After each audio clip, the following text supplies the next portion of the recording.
Good morning and good evening. My name is Francesca Tarocco and I teach Chinese cultural history at Foscari University of Venice and New York University, Shanghai.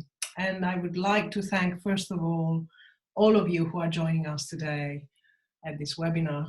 Our wonderful speakers, Professor Judith Shapiro, Director of the Masters in Natural Resources and Sustainable Development at American University in Washington, D.C., and Chair of the Global Environmental Politics Program. Professor Yifei Li, who is Assistant Professor of Environmental Studies, at NYU Shanghai, and Global Assistant Professor at NYU.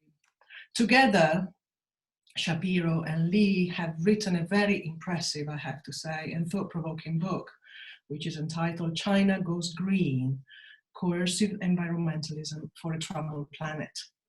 And I want to thank our wonderful students and colleagues of the newly launched Masters in Environmental Humanities at Foscari, which is the first of its kind in Italy. And our hosts, the Center for Humanities and Social Change at Foscari, and the MAP Center for Global Europe-Asia Connections with their directors, Shaul Bassi and Guido Samrani. And finally, I want to add quickly that today's dialogue marks the beginning of what I hope is a long and fruitful engagement between those of us here and many others on the issue of the global commons, with a special focus on the relationship between Asia and China in particular and the rest of the world. Thank you all, and I leave the floor to my colleague and co-organizer, Professor Daniele Brombal. Thank you, Francesca. Hi, and I everyone. want to say, sorry. You just please know that we are recording. Yeah.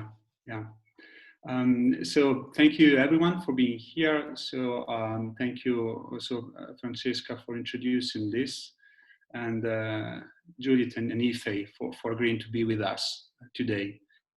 I'm also part of the new Master in Environmental Humanities. I teach environmental governance and public participation there. And by training, I'm a Chinese studies scholar. So I've been working for the last 10 years or so on Chinese politics, especially with reference to environmental sustainability and the role that the public can play in this. So I think today I'm very excited to be able to have and to host this thing here in Venice. And I think it is especially important, the things we are going to discuss today, because they are not related they are not just about China. So the importance of the topics we're going to discuss today goes a little bit beyond China, I think.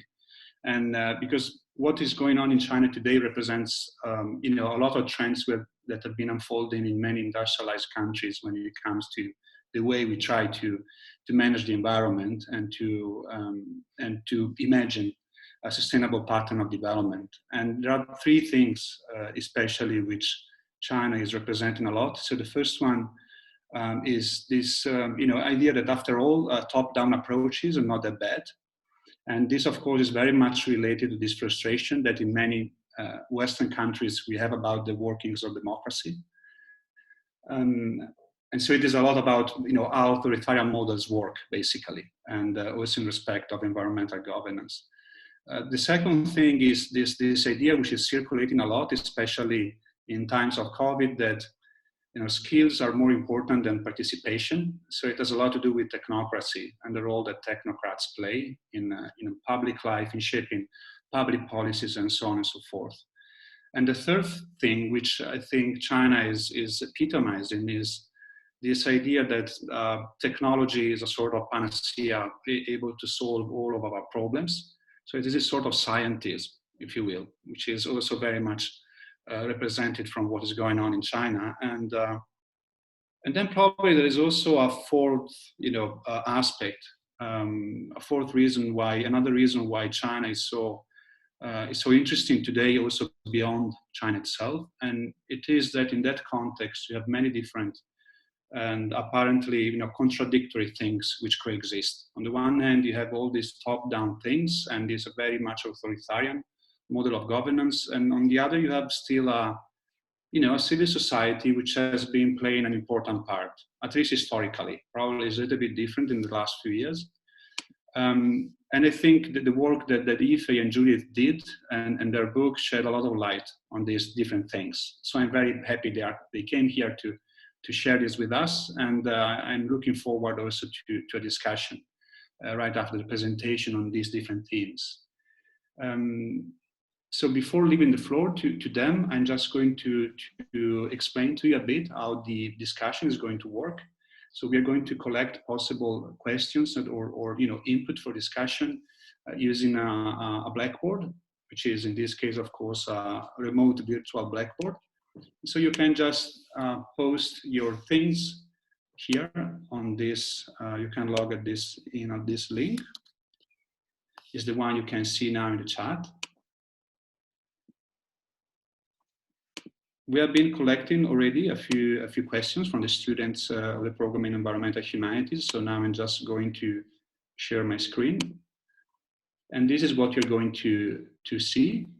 And you can just, write your message here or your question. And then I'm going to try and organize them according to different clusters. So I'm going to moderate then the Q&A session and the discussion session based on what will be appearing on the virtual Blackboard. So that's pretty much it, I think. So now I can stop the sharing of my screen, and I will just leave the floor to Yifei and Judith. Excellent. Well, thank you so much, Daniele and Francesca, for your very, very generous introductions. I want to say that this is uniquely exciting for me. And I think for Judy as well, because this is the first stop of what we consider to be our grand European tour, if you will. We wish we could do this in person, but we're here in Venice this week. But next week we'll be visiting Coimbra, to be followed by a Copenhagen talk. And we feel, these three talks, if we were able, we would love to actually interact with you all in person. But unfortunately,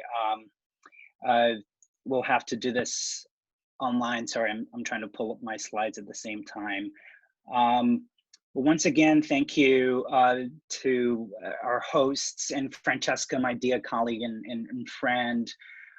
This is the title, the cover page of the book that Judy and I co-wrote. Before we get into the substance of our talk, we want to give you a little bit of information about ourselves. So over to Judy. So I hope you can see, if I turn my head like this, that I've been involved with China for a really long time. And I always feel as if when you listen to somebody speak, it's good to have some context for them. So I was in the very, very first group of Americans to teach English in China after US-China relations were normalized. I visited first in 1977, and then I came to live there in 1979. And for me, much of my work has been feeling as if I were in a unique position as a foreigner to tell the stories of Chinese people who came to me, often for redress of some sort of wrong. My earlier work was on the Cultural Revolution. I was married to a Chinese person. I was the first foreigner to marry a Chinese person after the Cultural Revolution. He and I are no longer married, but we produced a lot of work together. So there I am, and you see I'm not a bit different. Yeah. And if the spelling of my name is not self-evident already, I am Chinese. I was born and raised in Shanghai. The picture to the right is actually the house in which I grew up, which was on the intersection of Nanjing Road and Henan Road. For those of you who don't know the geography of Shanghai, that's right downtown Shanghai, where the pedestrian street is. So much about ourselves. We want to say a little bit about the main impetus behind the writing of this book. One of the main things that we continue to hear a lot about is this idea of ecological civilization coming out of China. Many people seem excited by this notion of ecological civilization that is so frequently regurgitated by Chinese officials, reappears everywhere in Chinese official documents, leading some people to speculate this idea of authoritarian environmentalism. The notion that if the end of environmental protection is noble enough, then perhaps the end can be used to justify the authoritarian means by which we accomplish environmental protection. And I'm very much troubled by that whole hypothesis, thinking in large part because the kind of observations that I have been making in my own work isn't all that rosy. The idea of using authoritarian approaches to accomplish environmental protection oftentimes have side effects or perhaps hidden risks that aren't being fully documented, which is sort of my main reason going into this book. Judy has another major motivation for writing this book. Yeah, I think Daniele put it really well. You know, there's so much sense that democracies are not up to the task and we don't have enough time. And so we dream of a green dictator, you know, but so Yifei and I set out, we met each other at some conferences, we found ourselves interested in the same things, and we set out to basically test what does environmental authoritarianism look like on the ground. And, you know, I'm reminded of what people used to say during the Mao period, like, it's wonderful if you have, you know, a public-minded dictator, but what if the dictator is wrong, right? What if the dictator is wrong? So the other reason, we'll go into this in a little bit later, but I was hearing a lot about this phrase, ecological migration, which involves resettling nomads in the western part of the country in the name of environmental protection. And so essentially what I was noticing for a couple decades now is that in the name of environmental protection, a lot of human rights abuses were going on and even some cultural, you know, genocide. So this bothers me very much as an environmentalist and as a human rights activist. We want to now just quickly give you a sense of the extent of the environmental challenges, this multifaceted environmental challenges that China is faced with. Obviously on this slide, you see pollution in the major waterways and perhaps even waterways that are not so major all over China. That really has devastating consequences for people who depend on these waterways as a major source of livelihoods. Over to Judy. Yeah, so we're going to show you really quickly just a couple slides to underline the severity of China's environmental challenges, lest we forget in the name of, you know, ecological civilization that things are still really pretty bad. And we're very interested also to see how the Chinese people are responding to this and why, right? So this is a very important slide because it underlines the fact that it's easy to blame China for the basically fouling of the nest that they've done, but so much of this pollution that they're experiencing is actually displacement of environmental harm from Western economies onto China. You know, sometimes Chinese people visit me in the US and they say, how did you get your sky so blue? And of course, the answer is that we gave you all the pollution. And of course, many people have benefited enormously from that, but many people also are really afraid for their health. And so they're afraid to drink the water, they're afraid to breathe the air, they're afraid to eat the food, they're afraid of what might be in the soil, and they're also aware of biodiversity loss. So as China has gotten rich, the tolerance for this level of pollution has gotten lower and lower, and this becomes a legitimacy crisis for the Chinese Communist Party. Right. And this next slide is just a quantitative look at the exact same problem that Judy just described, namely the issue of plastic pollution and how approximately 45% of global plastic waste from the periods of 1988 to 2016 ended up in China. So we're looking at international transborder shipments of plastic solid waste coming quite basically from all over the world to China. So even though we're describing the environmental reality of China, we are indeed, like Daniele pointed out, describing a global problem, not least because the sources of that pollution, in fact, is global. We wanted to give you a quick sense of the overall structure of the book.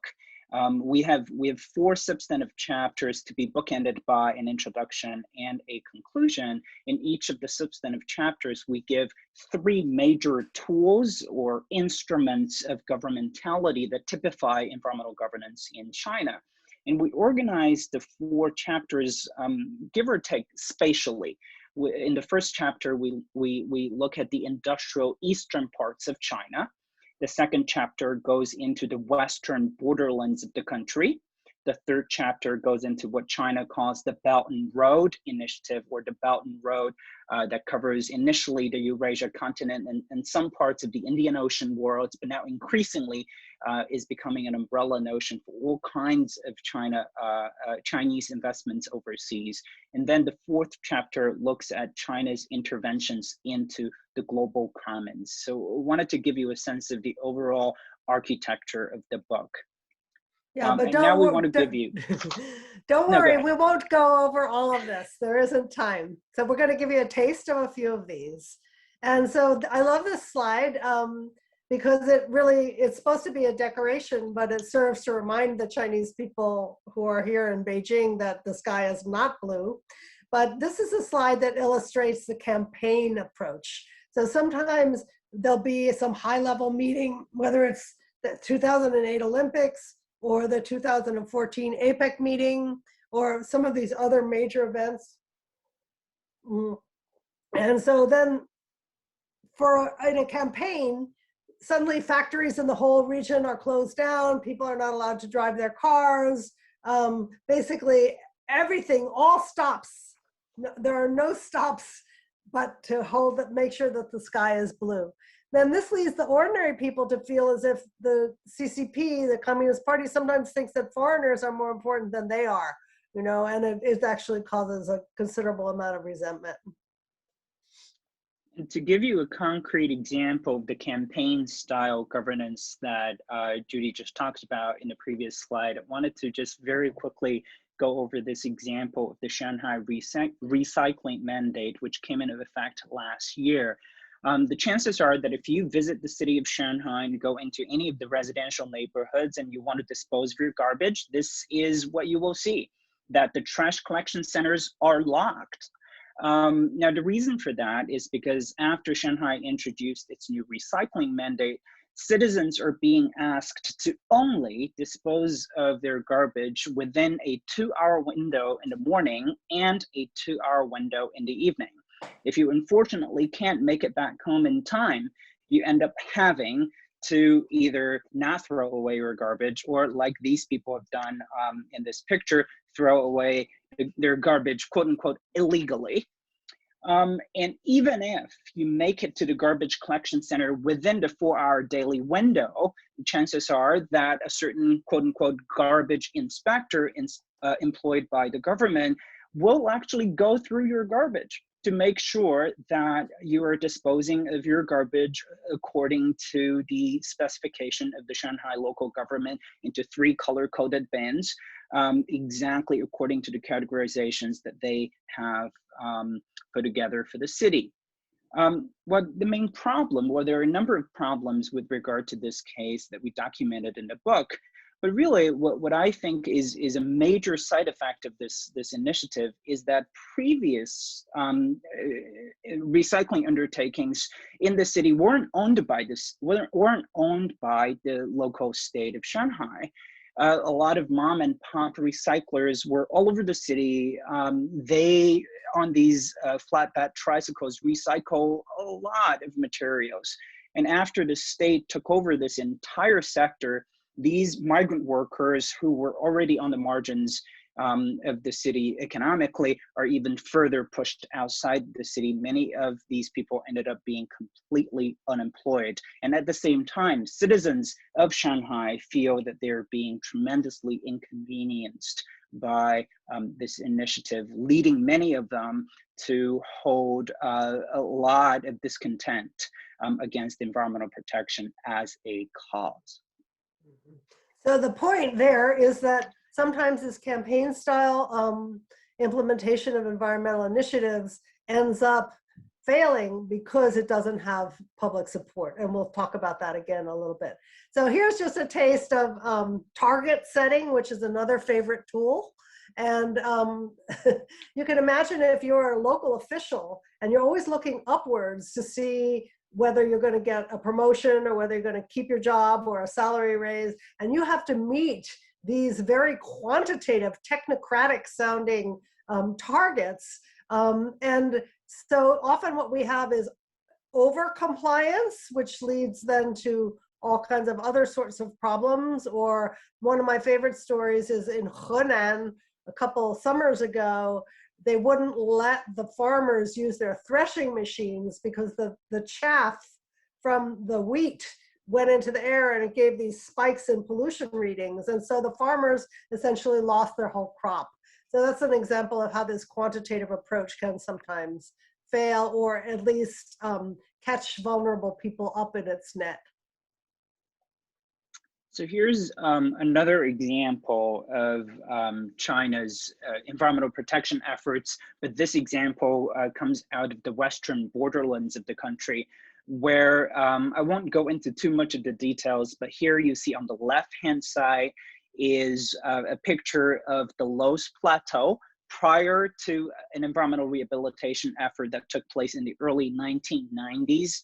The picture on the right is what it looks like after the rehabilitation. Now, this is considered globally as one of the most significant environmental success stories in China, in large part because of the extensive consultation that the state undertook, not only in terms of the amount of the work that they did, consulting villages, consulting their various documents that have been passed down from generations to generations, but they also involved a lot of World Bank experts coming from multiple disciplines, economists, ecologists, and sociologists, and people really coming together, and they came up with a comprehensive rehabilitation plan for the region, leading to the success.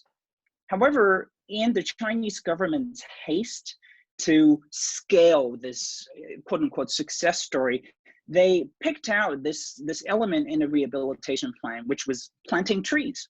And they somehow decided that they just wanted to replicate this tree planting idea all over the Loess Plateau and even all over northern China in the areas that are sandy. So they planted these poplar trees in these monocultural artificial forests. So you see here that you have some sort of initial success after about a year or two. But over time, because these poplar trees have such deep root systems, they end up sucking up so much underground water from the aquifer, thus leading, in fact, to an intensification of desertification in the whole region. Yeah, And yeah. Judy, go ahead. Oh, okay. So yeah, so that last thing we call that one-size-fits-all policymaking. This is just a quick map to show you that the Chinese state is creating enormous nature reserves here in the central western part that are as big as Yellowstone, and they're getting a lot of praise for that. But if Yifei, you can bring it to the next slide. I think we have those. No, we don't. So this is the area where a lot of nomadic people, go back to the map if you don't mind, Yifei.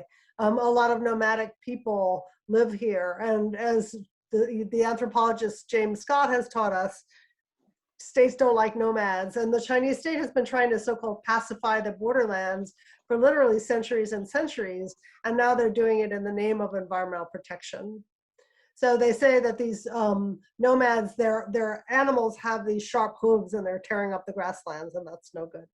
So moving right along, because we don't have too much time here, we wanted to talk to you a little bit about the global impacts of China's rise, the environmental impacts. And loosely, I think we can divide this into three broad impacts.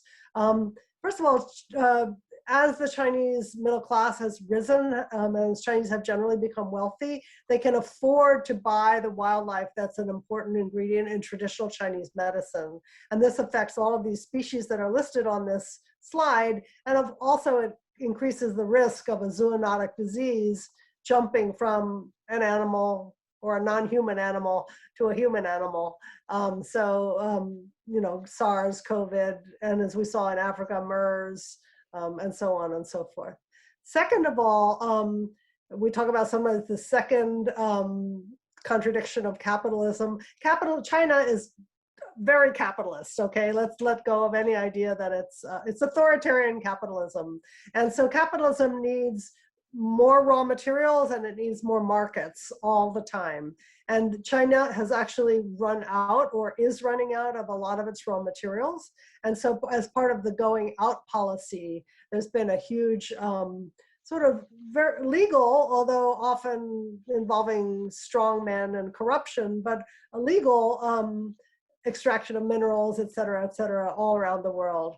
And finally, the Belt and Road Initiative, which is kind of subsumes a little bit number 2 there, is focused on infrastructure. And these infrastructure projects are very transforming of landscapes. They have tremendous impacts for livelihoods of people and also habitat of biodiversity. So this is, yeah. So here's an example of how a people-sponsored campaign is somewhat successful. Yao Ming, the basketball player, first of all, became really identified with the campaign to stop shark fin, the practice of shark finning and the use of shark fin in soup. And now he's lending his name to this Ivory Belongs to Elephants campaign. It's a harder one because, you know, ivory is really entrenched in Chinese aesthetic tradition, but there's been a lot of progress in this area. I think because the Chinese state has decided to trust some of these civil society groups and essentially link hands with them to try to change public attitudes. Right. And in general, in this and many of the other examples that we've documented this book, we want to highlight the pattern that we've been able to observe, which is that when the Chinese state is willing to open itself up to a broad base of consultation, it has a much higher likelihood of achieving both environmental and social successes. Whereas when the authoritarian imperative kicks in, to exclude these non-state voices from entering into the field of policymaking, then the chances of these policies going awry go up rapidly. And we see on the Belt and Road these ideas of these happy recipient countries and happy Chinese workers, the idea of what win-win solution to international development on the Belt and Road, which some people say is a misnomer because it really is not one belt or one road or a one belt, one road combination. It really encompasses the entire Eurasia continent and is very rapidly growing into Africa, into other parts of the world as well. But I think in general, what seems to characterize so many of the Belt and Road Initiative is that the deals are oftentimes negotiated bilaterally between China and the host government behind closed doors. There's oftentimes very limited non-state input, and that seems to be an extremely worrying sign moving forward. We've got a case about China's waste import ban, but in the interest of time, I think I should, we're almost 30 minutes past. So in the interest of time, I'll skip this slide. If there's interest in talking about this more, we can engage more questions during Q&A. But Judy, do you want to talk a little bit about geoengineering? Yeah, I just want to talk a little bit about geoengineering. So we talked earlier about the blue skies days, and often for those blue skies days, what they do is shoot silver iodide up into the atmosphere, which causes things to rain, and then that clears the skies of clouds for a bit. Those are short term, you know, for these, you know, Olympics or APEC or whatever.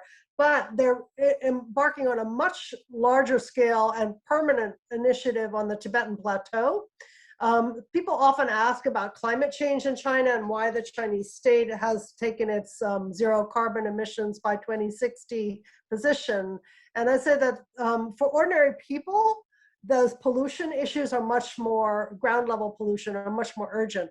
But the Chinese state understands that glacier melt on the Tibetan Plateau is going to cause flooding in the near term and then aquifer depletion in the longer term. And even already Beijing is extremely water scarce. And so we could even see climate refugees from North China. So this is a really urgent issue. So what they've done is they've created these silver iodide shooting machines to put all over the Tibetan Plateau to try to capture the monsoon rains when they come up from India and make it rain more so as to replenish the glaciers. Now, I don't know how you feel about this, but a lot of the techniques of geoengineering are not very well tested. Silver iodide itself is probably a pollutant. We don't know exactly how serious a pollutant it is. And we don't know also how this might affect India's ecosystems as that water is shifted north. So they're also putting blankets on the glaciers to keep them from melting so fast, which I don't understand how that works. But anyway, just to give you a taste of the technocratic, the power of the scientist, which on the one hand, you can say, like in America, we have a lot of people who don't even believe that climate change is real. So a little more science would be very desirable for us here in America. But to let the country be run by scientists who do not understand that environmental issues are political issues, they're human issues, they're cultural issues, that's very problematic.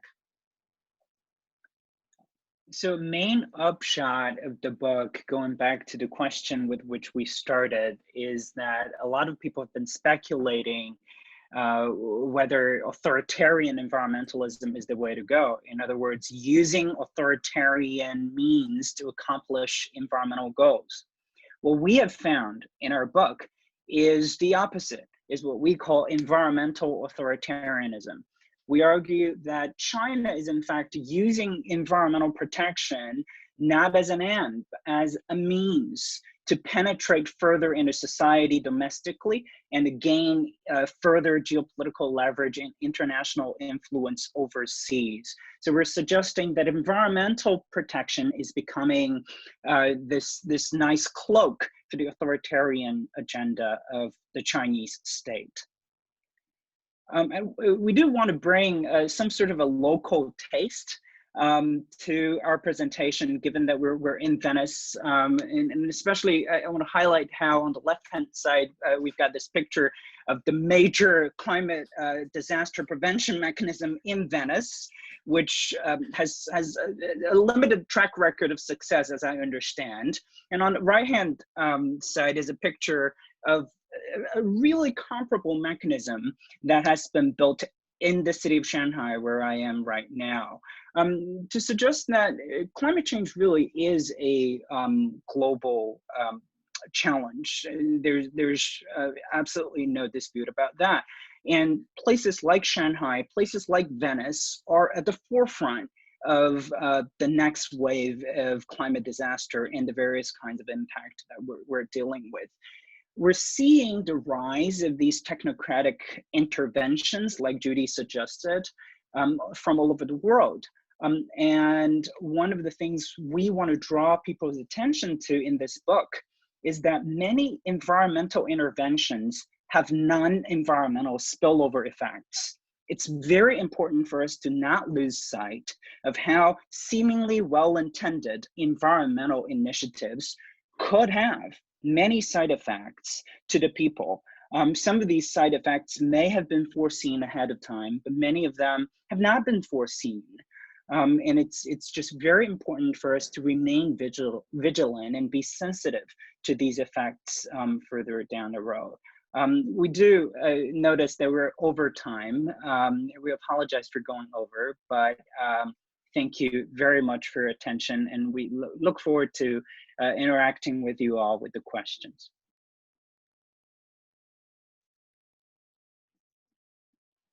Thank you so much, Judith and Yifei.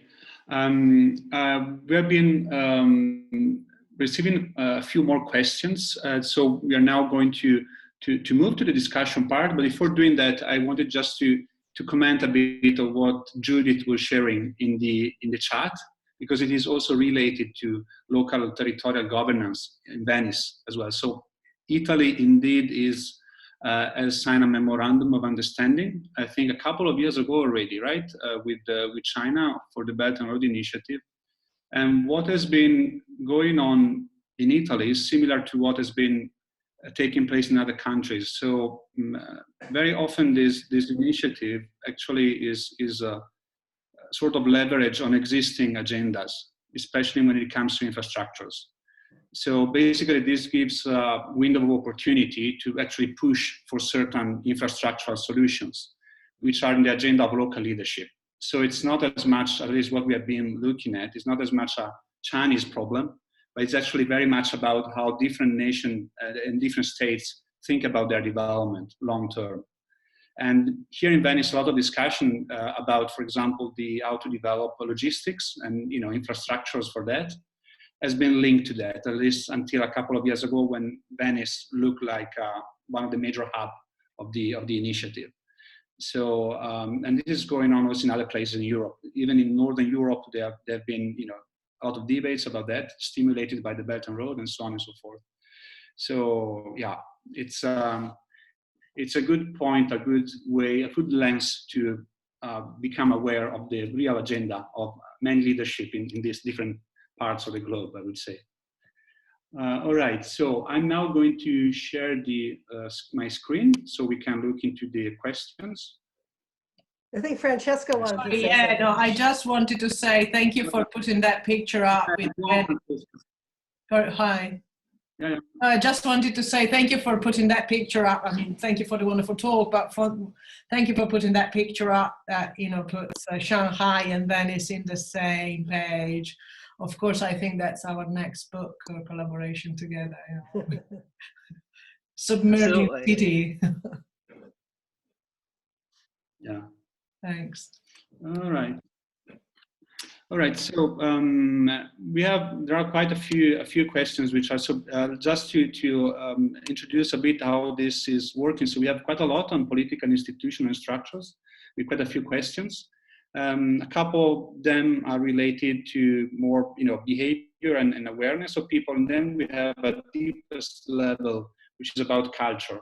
So let's try to, I would start from those which are the closest to what you have been just introducing right now. So from the political institutions, I would say. So let me just zoom in a bit so you can see that. All right. So I think you have been covering quite, the most part of this idea about the methods and examples for coercive environmentalism, because you brought a lot of examples.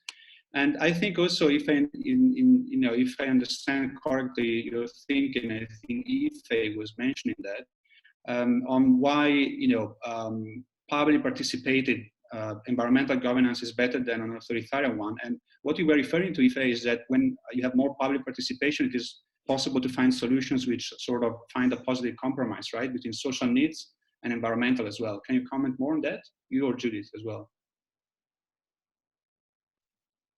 Well, my general take is the state only sees so much, right? There is a lot. The state has a rather limited field of vision. You could say that the state, going back, for example, 2 presidencies ago, under the Jiang Zemin administration, one of the main things that they kept advocating for was that the Chinese Communist Party was the most capable political apparatus, according to them, in representing the people's interests. Well, that may be the case, that the Communist Party is capable of representing the vast majority of people.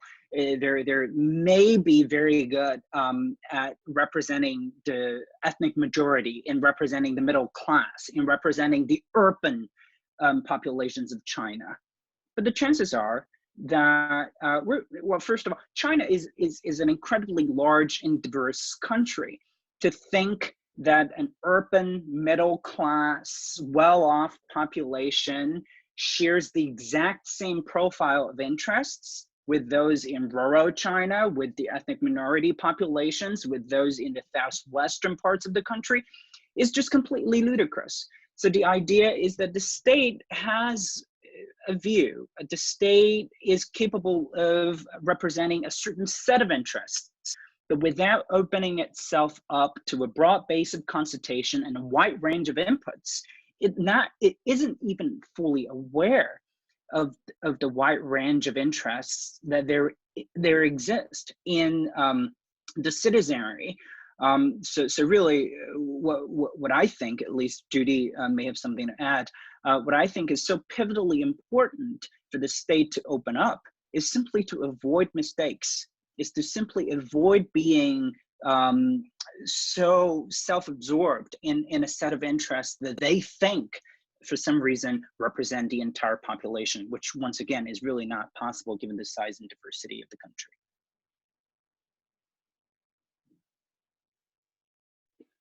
Do you want to add something? No, let's go to another question. There's so many good questions. So what happened to the people who used to collect things in Shanghai? The example you were making before, which is really... You know, these people belong to what is sometimes known as the floating population or the migrant population.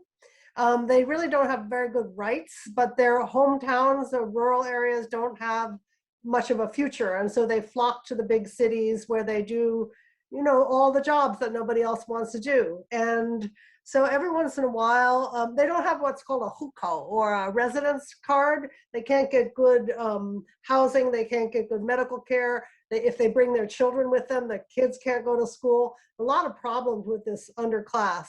And so every once in a while, the state will sort of round them up. Also, when it comes time to a blue sky Olympics or you've got some visitors, round up the floating population and send them all home. So what the state is trying to do is actually quite interesting. Is there's a saying, leave the earth, but don't leave the county. So they're trying to create sort of new cities in place in the countryside so that it becomes less attractive for these people to migrate, and you know the cities are not overwhelmed.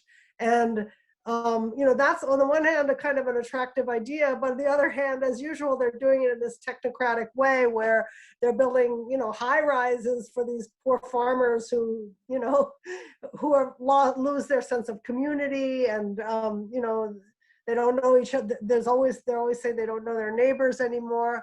And the other thing that's happened with that is that open farmland is disappearing really rapidly in the face of real estate speculation. So yeah, I'm a little afraid to fly in China. So on a recent trip, I took a train. Those of you who know China know this is crazy, right? I took a train from Kunming to Ningbo.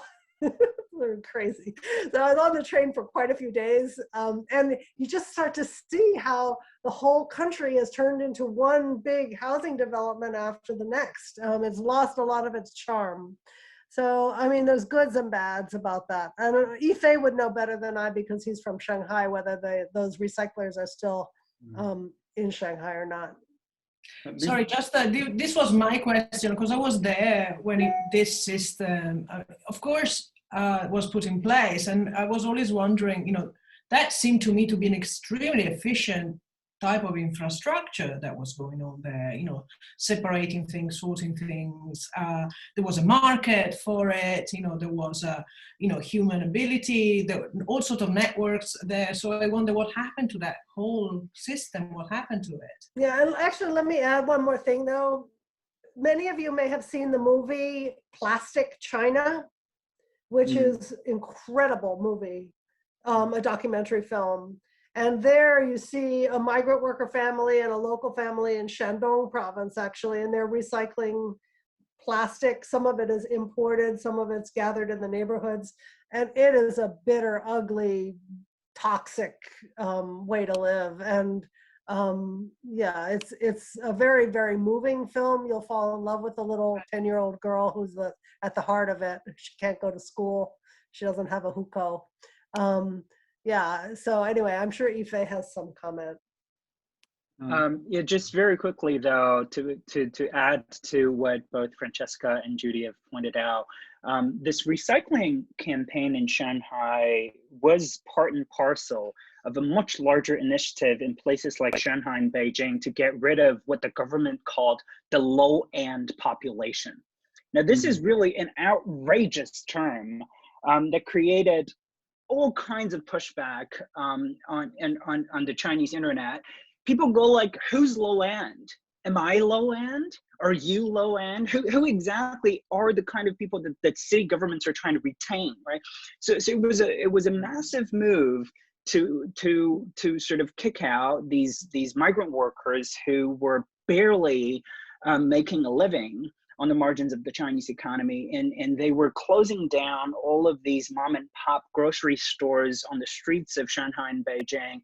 They made many of the informal settlements illegal all of a sudden. So they were these police officers were coming in and smashing people's homes. You know, it was part of that much larger campaign. So to Francesca's question of where these people went, well, we don't know, and that's really a sad answer, because many of them ended up going away without leaving a record of any sort, and there don't seem to be a way to actually keep sort of following them. So when Judith was mentioning just a couple of minutes ago about the loss of sense of belonging and this, so this relates to the two questions which were made. So what is the role of the cultural legacy? Can it play a positive role in terms of sustainability? And also, what about aesthetics and beauty? You know, and the role it can play in changing things for the better in China, if there is, you know, any role left for these things in nowadays China. Can I take that one? Yeah. So we love, you know, everybody loves to think about Confucianism and Buddhism and Taoism and all the aspects of sustainability that those early foundational traditions play in Chinese society. With Confucianism, even though it's anthropocentric, it has all of these, you know, you shouldn't fish in the spring because the baby fish are being born, you know, these kinds of things. Or Buddhism, of course, believing in reincarnation, and you shouldn't eat meat, and you know, the sacredness of all life. And Taoism being like the sort of ecocentric sort of, if you can name the way, then it's not the eternal one. You know, it gets very mystical, right? But very kind of ecosystem centered, very flowy, very water based. You know, and then, but I think with the exception of some Chinese philosophers, my sense is much more that what came along was the same kind of infatuation with high modernism that we saw all throughout the West, and was really came to a pinnacle during the Mao period. You know, the notion that we'll make the rivers bow their heads. No, we'll make the mountains bow their heads. We'll make the rivers flow upstream. Man must conquer nature. Like I wrote a whole book about that. And so this is, you know, kind of a technocratic nature conquest mentality. And then after that, you get the Deng period and the reform period, where capitalism is rampant and the profit motive is rampant. And in a way, all of this pollution gets worse. And so basically the Chinese people sort of wake up to that out of fear for their own health, but also out of consideration for the natural world. You know, many young people are more deep green in China than they are in the West. You know, they really see people as part of nature, and we've destroyed nature. Yeah, and Francesca in a second about Buddhism. And so, but I think really that rather than people going back to those roots of Confucianism, Taoism, and Buddhism, it's much more of a global civil society, a sense of reaching across borders, of being influenced by young people all around the world. There's even a kind of an imitation Greta Thunberg in China, you know, a young person who's a climate activist, who's gotten in a lot of trouble for it.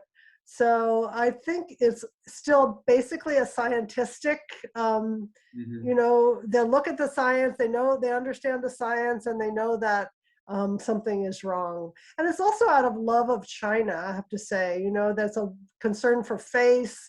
You know, we've spoiled our own nest. These nasty foreign powers have dumped all their trash on us, and we're not going to take it anymore. You know, we're too good for that. And so there are all those forces, I think, more so. But Francesca might have another idea. Francesca? We can't hear you. Yeah, the mic is... Yeah, sorry. Yeah, my mic. Yes, no, I totally agree with you, Judith.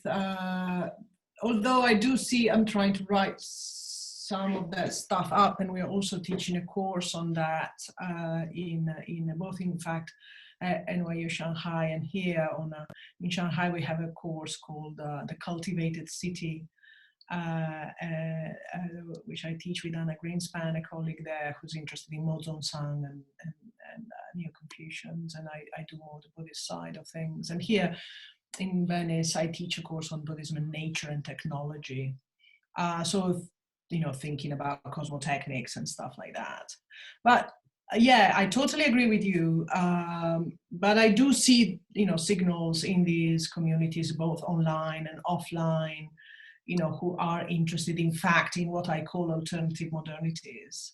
In fact, to challenge the whole, scientific modernity approach and scientism, as you say, from other things, which are, which is a very sort of contemporary approach. It's not necessarily mired in, nativism or necessarily in, ethnocentric stuff. I mean, it tends to be a bit more cosmopolitan than that, as well as very local. So I don't want to entirely discount, although the situation for the whole religious field is very complicated right now, but and particularly the last few years have been very challenging.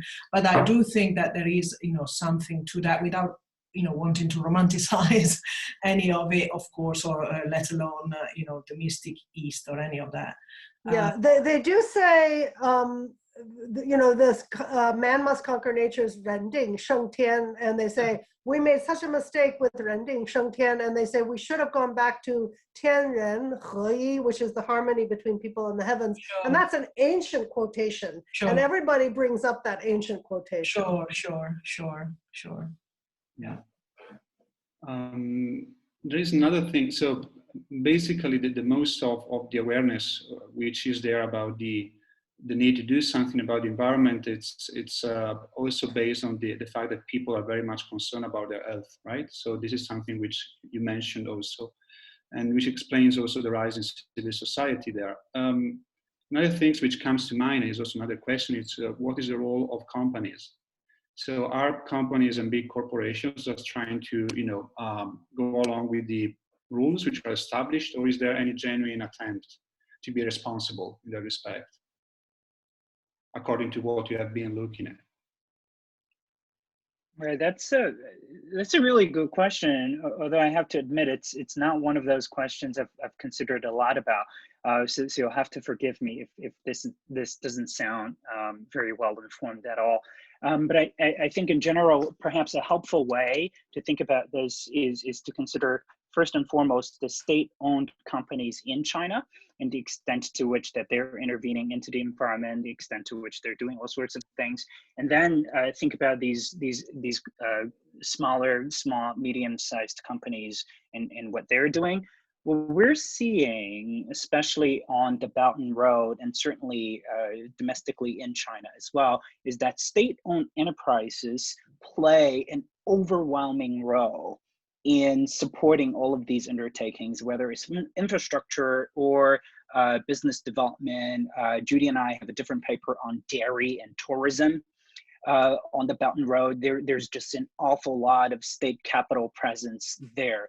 So I don't, these are companies, they're chartered as companies, but they very much align so perfectly with state interests whenever they make a new business proposal. But I think the more interesting part is the small and medium-sized firms in what they are doing on the ground in China. Francesca may know this already, but there are so many small firms in Shanghai that are in the environmental business, like zero waste businesses, and try and teach people how to go zero waste. They run workshops and they have their own campaigns in the neighborhoods wherever they go. Beach cleanup efforts. Some of those are run by NGOs. Many of them also are run by small companies that try to create a kind of business model that contributes to the betterment of the ecological environment, while at the same time trying to make a profit. at the same time. So I think, you know, these two categories seem to behave very differently from what I can tell. Mm-hmm. And we should also add that the Alibaba Foundation is, you know, a big donor to environmental causes, although Jack Ma seems to be in some kind of political trouble at the moment. I'm not sure where that stands. Yeah. Yes, so philanthropy is also an important part of this, right? Yeah. So I'm not sure how much time we have left. If we are good with that, we can take another 10 or 15 minutes if you have time still. If you enjoyed it, yeah. Because originally it was okay. So there are also other questions. I have just one, which I would like to keep as the final one, if possible. So is there any other input that you think you would like to respond to among those questions that we have here?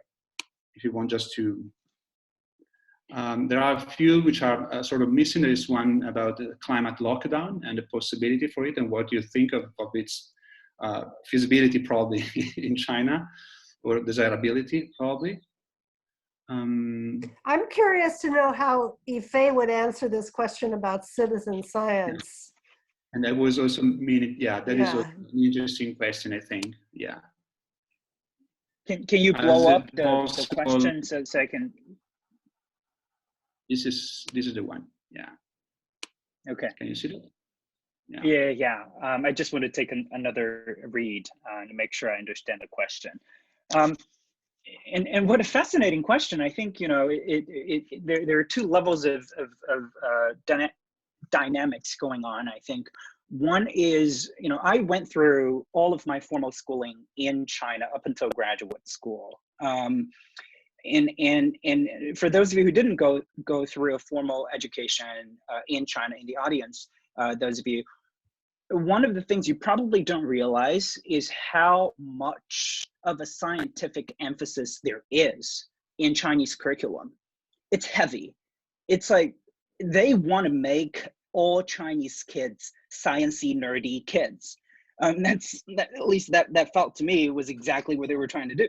So the general level of scientific literacy among the Chinese population is extremely high, simply as a function of the educational system.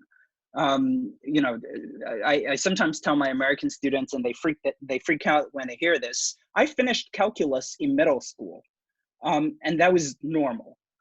It was not anything that was considered so out of place. And my American students struggle with pre-calculus when they're freshmen in college.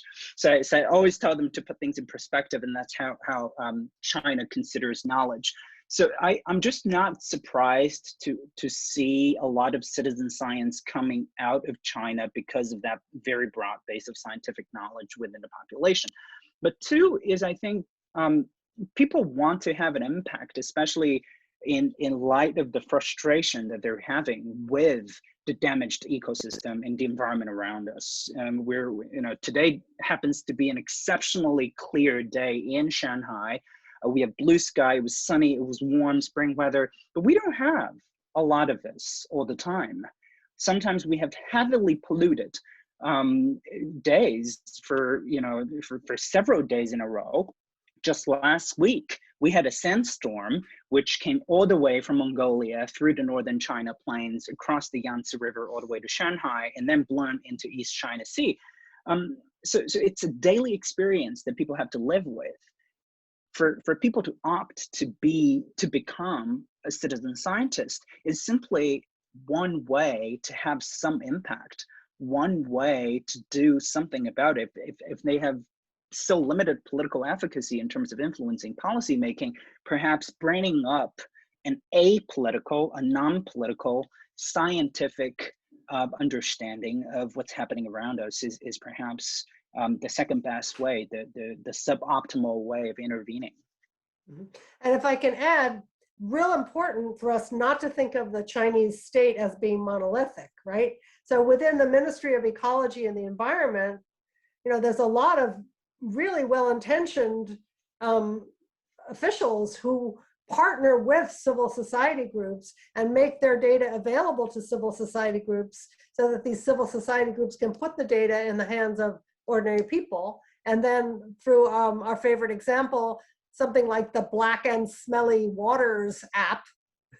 You know, you're a person, you see a black and smelly water, you take a picture, your GPS coordinates are uploaded, and that allows the state, the MEE anyway, to inspect and see what's going on. So the MEE may be quite at odds with the Energy Administration or with some of the state-owned enterprises that are active on the Belt and Road. You know, so it's a very complex thing. And so this is kind of, you know, a partnership, if you will, between some sectors of the state and ordinary people. Yeah, and then probably I can also add something to this question of citizen science. What happened was that there was environmental crisis, and this increase in the awareness of people came about at a time in which there were more technological means to share data, which meant a lot, and that provided a lot of opportunities. And this also explains a little bit how come citizen science in China is so different from the one we have in Europe or also Northern America. In Europe and Northern America, the backbone of citizen scientists is made by bird watchers or people monitoring the monarch butterfly through North America and basically looking at animals or plants or things which are living. But in citizen science in China, the backbone is made by people who are measuring pollution and trying to collate and put together data. And this is striking. You know, the difference is really a lot you have between the two models so far of citizen science, and it sometimes to me is very surprising. Well, I think a lot about this because it is also a lot about beauty.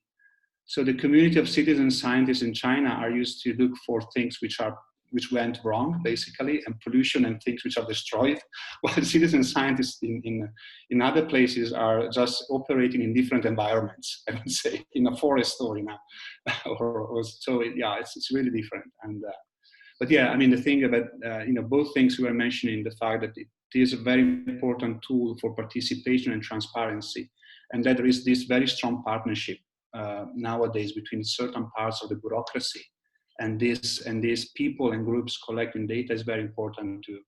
And it tells a lot about the current situation, I think, in China. Yeah. All right. I think Francesca said she wanted to say something. Yeah. Yeah, I think absolutely. I agree with Daniele, although I think that there is a little bit of that kind of watching things or making things going on in China as well. Many artists are indeed, you know, and art practitioners are very involved with, for instance, you know, using mapping and stuff like that to highlight, you know, environments or ecologies or places. I see that, you know, that is becoming quite a thing in the younger generation of contemporary art practitioners, for example, or musicians, or I think there's quite a lot going on. And in fact, you know, it's generational, perhaps, I find. You know, I find it quite striking. I don't know enough, so this is very, you know, it's just a comment really. But I do think that there is perhaps something closer to what is going on in Europe and North America among some, you know, younger communities of Chinese, particularly those involved in the arts. Yeah, if I can just add one thing real quick to what Daniele were saying about looking for beauty versus looking for pollution. One of the things I think I was really struck by whenever I go to an environmental artist show in China is that there is oddly striking beauty that you can find in pollution, like heavily polluted Shanghai under heavy smog. And if you go to one of the towers to the top floor and look at sunrise in a heavily polluted city, there is a weird sense of beauty to it. And you know, Francesca knows our colleague here in Shanghai, Monica Ling. who's an environmental artist, and her artwork is based on polluted water bodies, polluted billboards, polluted soil. There is a weird sense of beauty to be found in those objects as well. So I agree totally. There is one, I don't remember the name. There is one poet in Italy, and she was writing poems dedicated to the grass growing through the crack of the concrete, you know, on the street in urbanized areas, just to and to the beauty of it. So yeah, this is a thank you, Yifei, for sharing this. And yes, as Judith was also writing in the chat, that there are active bird watchers group in China. Yeah, I know a few of them actually, as it's just a general picture of citizen science, which is more skewed towards other data, let's say, and the collection of data about pollution. But yes, there are very good people. So I am afraid we have to go towards the end, and we are going to keep all these questions, and perhaps we can find also a way to share more sources with those who attended, along with the registration, the recording of the video through our website. I would just like to close by asking both of you a question which relates to all these last few things about beauty and stuff we've been talking about. And if you had to just choose one single practice which really is sort of seed of change in the landscape of China's progress towards environmental and sustainability, what would you choose? Not necessarily initiated by the state. Also small practices, utopian practices, things which allow to imagine a totally different kind of future. I could go first. I mean, I think we have to remember that there's so many environmental heroes, people, former journalists, professors, ordinary people who've really put their lives on the line to create organizations, to find innovative ways of working with the state, but within the structure of the state. Like I met one woman in Hunan one time. She was a blogger, and she had, I don't know, 50,000 followers or something insane like that. And she was all about saving orange peels and making soap out of orange peels, but like, what's that? But so I think that we really should keep our eyes on the diversity and courage of people at all different levels of society. Yeah. Thank you.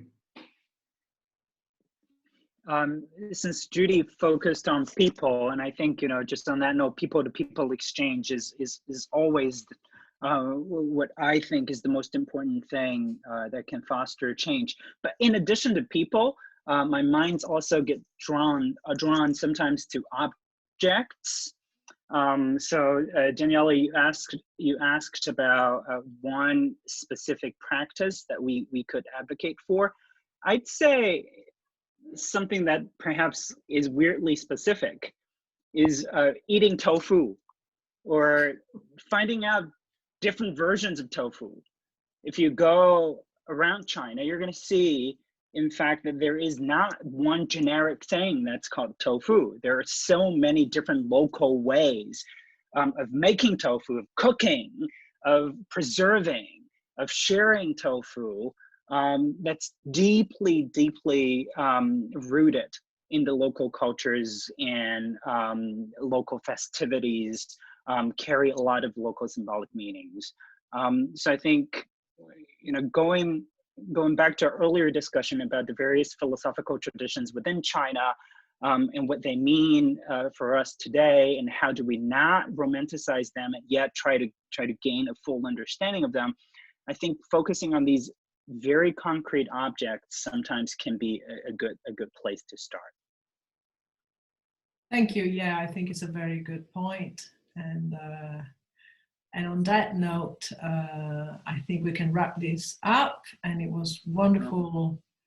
Thank you all the students and everyone who joined us today. And And I hope that this really is, you know, a good conversation, and it's going to, you know, carry on in our brains and in our daily lives, as well as long-term projects. Thank you very much. Thank you.